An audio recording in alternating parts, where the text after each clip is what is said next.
My name is Rabbi Yonatan Nero, and I want to share with you from Jerusalem a Tu Bishvat teaching about trees.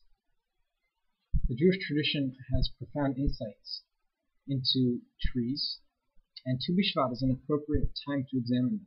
I want to share with you three ideas. One about planting trees, two about caring for trees, and three about cutting trees down. So first about planting trees.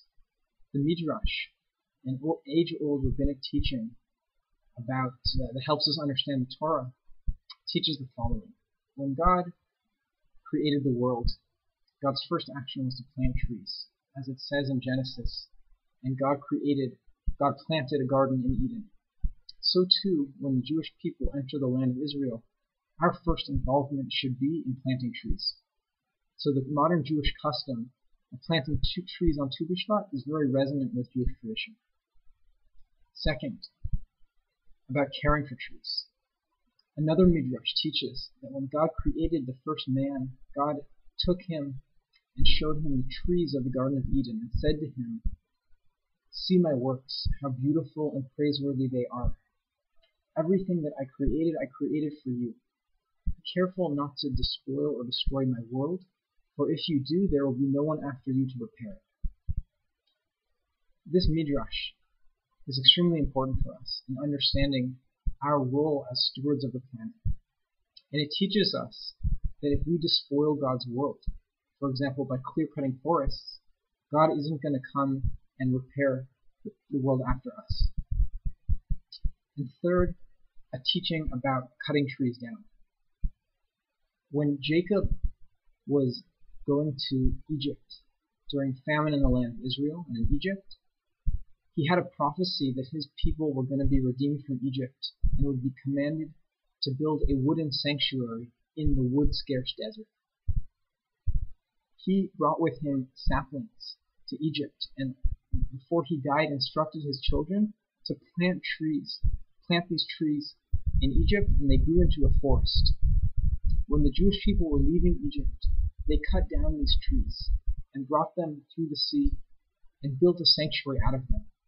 The Midrash teaches that these trees sang with joy at this moment, and I believe that's because they were being used for a holy purpose and had been in a relationship with the Jewish people for hundreds of years. I think that this Midrash can teach us a Jewish litmus test for how we use trees and resources in general. Would the tree sing based on the way that I'm using it? Why does it matter, though, how we use trees? So I want to highlight three aspects of why trees are so important to us. First, biodiversity. Trees are home to half of all the animal and plant species in the world, even though they occupy only a small fraction of the Earth's area, that is rainforests. The rainforests are these biodiversity hotspots, these places of incredible biodiversity. And some of the things that we use from trees, like cardboard packaging and tissues and paper, come from rainforests.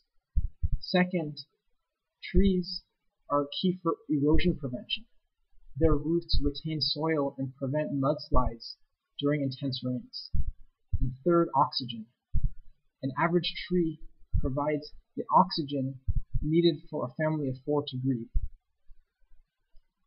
So, to summarize, I believe it behooves us, based on how important trees are to us, to use them with utmost respect and in a holy way.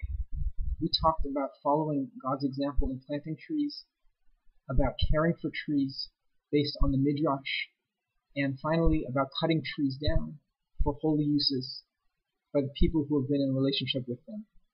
This Tu B'Shvat, let us examine our relationship with how we use trees and come to relate to trees and to use them in a holy way. Thank you.